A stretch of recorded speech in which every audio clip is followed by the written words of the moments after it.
7 मई 2026 को पाकिस्तान ने एक मिसाइल पेश की, जिसे उसने ब्रह्मोस का जवाब बताया।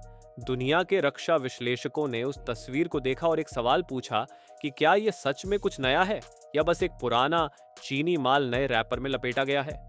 एक तरफ भारत की वो मिसाइल खड़ी है जो 20 साल से दुश्मनों की नींद उड़ा रही है, जिसने ऑपरेशन सिंदूर में वास्तविक युद्ध में अपनी ताकत साबित कर दी, और दूसरी तरफ पाकिस्तान ने एक ऐसी मिसाइल खड़ी कर दी जो कागज पर तो शेर दिखती है, लेकिन असली मैदान में जिसने एक भी बार अपनी क्षमता साबित नहीं की। ये सिर्फ एक मिसाइल की कहानी नहीं है, बल्कि यह उस बड़े सवाल का जवाब है कि दक्षिण एशिया में रणनीतिक संतुलन किस दिशा में झुका है और कौन सा देश सच में प्रभावशाली स्थिति में है। तो दोस्तों, आज हम इस पूरे मामले को उसकी जड़ों तक खोदेंगे। 7 मई को पाकिस्तान की आर्मी स्ट्रेटेजिक फोर्सेस कमांड ने फतह 3 को आधिकारिक रूप से पेश किया। डिफेंस ब्लॉग और क्लैश रिपोर्ट जैसे प्रमाणित मुक्त स्रोत खुफिया सूत्रों के मुताबिक यह मिसाइल चीन की गुआंगडोंग होंगड़ा कंपनी की बनाई HD-1 सुपरसोनिक क्रूजी मिसाइल का पाकिस्तानी संस्करण है।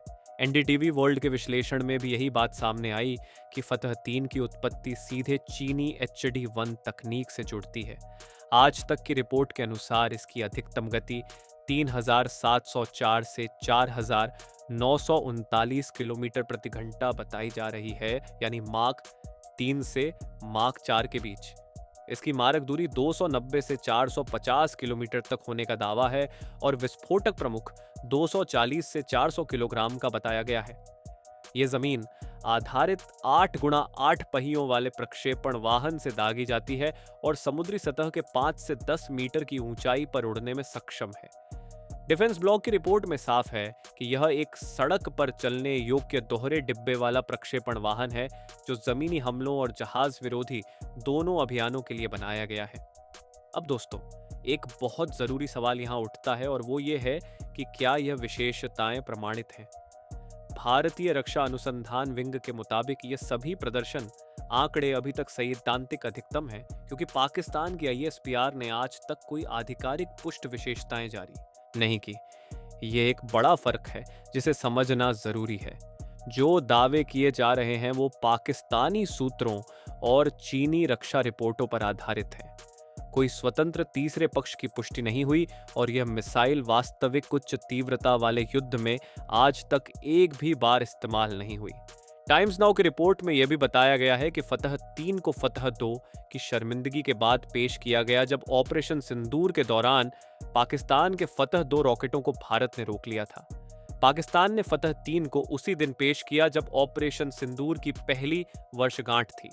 डिफेंस सिक्योरिटी एशिया के विश्लेषण के अनुसार पाकिस्तान ये दिखाना चाहता है कि वो पराध्वनिक क्रूज मिसाइल क्षमता के मामले में भारत के बराबर आ सकता है। लेकिन इस पूरी तस्वीर में एक बड़ा छेद है।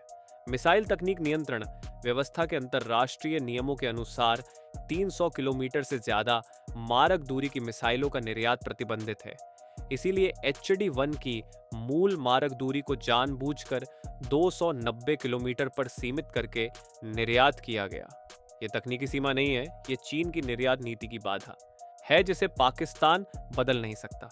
टाइम्स ऑफ इस्लामाबाद ने खुद माना कि यह क्षेत्रीय तनाव के बीच पाकिस्तान की अवरोधक संकेत प्रक्रिया है, लेकिन संकेत और वास्तविक क्षमता में बहुत बड़ा फर्क होता है।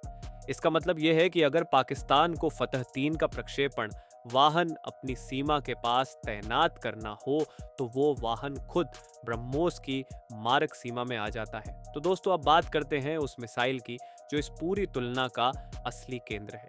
ब्रह्मोस भारत और रूस का संयुक्त उद्यम है जिसे ब्रह्मोस एयरोस्पेस ने विकसित किया। भारतीय रक्षा अनुसंधान विंग की जून 2025 की रिपोर्ट के अनुसार ब्रह्मोस का 800 किलोमीटर मारक दूरी वाला संस्करण, जिसे ब्रह्मोस लंबी दूरी कहते हैं, उसका पहला सफल परीक्षण बंगाल की खाड़ी में 2025 की शुरुआत में किया गया। ब्रह्मोस एरोस्पेस ने 2026 में बहुचरणीय परीक्षणों का कार्यक्रम बनाया है और शामिल किया जाना 2027 से 2028 तक अपेक्षित है।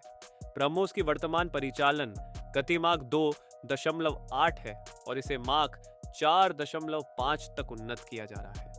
इसकी मार्गदर्शन प्रणाली में बहुवैश्विक उपग्रह नेविगेशन प्रणाली के साथ जड़त्वीय नेविगेशन और सक्रिय राडार मार्गदर्शक लगा है, जो उड़ान के बीच में दिशा सुधार करता है और अंतिम चरण में लक्ष्य को सटीक तरीके से पकड़ता है।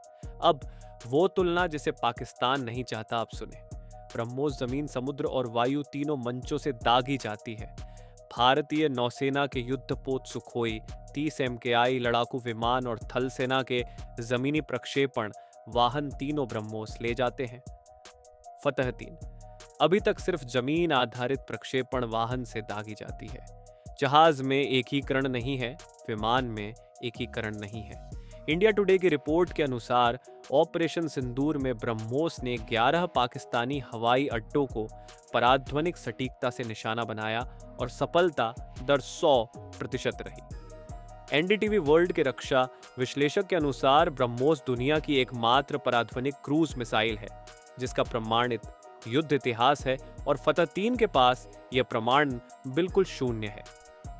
दोस्तों, अब उस वायु रक्षा की बात करते हैं जो फतह 3 को उसके रास्ते में ही रोक सकती है।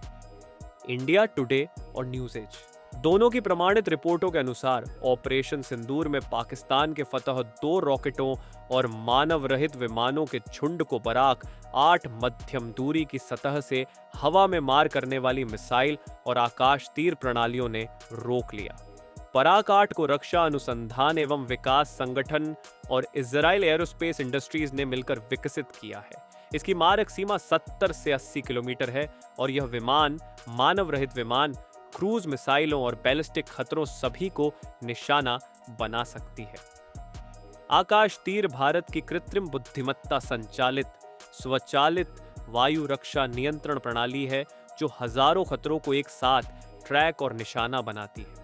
एकीकृत वायु कमान और नियंत्रण प्रणाली भारतीय वायुसेना की पूरी वायु रक्षा संरचना का तंत्रिका केंद्र है।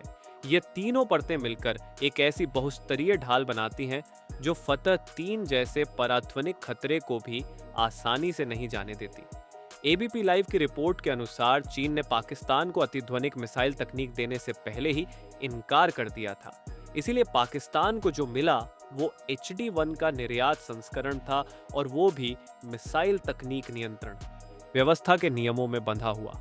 ये एक बड़ा भू राजनीतिक संकेत है कि चीन अपनी सबसे संवेदनशील सैन्य तकनीक पाकिस्तान को नहीं देता, क्योंकि वो जानता है कि इसका दुरुपयोग हो सकता है। पाकिस्तान की अर्थव्यवस्था इस वक्त अंतर्राष्ट्रीय मुद्रा कोष के उबार पैकेजों पर निर्भर है और पराध्वनिक रैमजेट मिसाइलों की प्रति इकाई लागत बेहद ज्यादा होती है। इसलिए फतह 3 को बड़े पैमाने पर तैनात करना आर्थिक रूप से संभव नहीं है।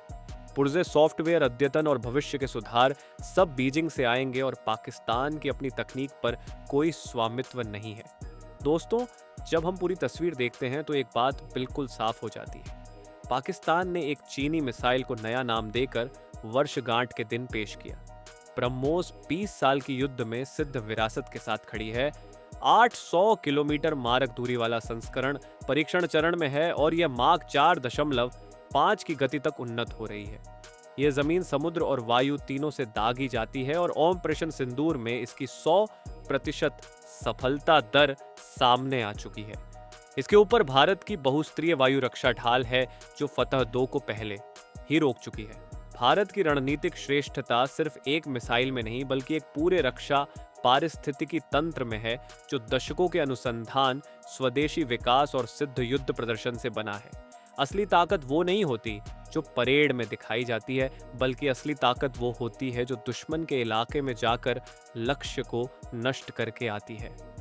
फतह 3 कोई नई चुनौती नहीं है, बल्कि यह उस हताशा की निशानी है जो तब आती है जब कोई देश खुद कुछ नहीं बना पाता और दूसरे की तकनीक के सहारे रणनीतिक प्रासंगिकता तलाशता है। तो दोस्तों, अभी के लिए इतना ही। मिलता हूं आपसे अगले वीडियो में। तब तक के लिए जय हिंद, वंदे मातरम।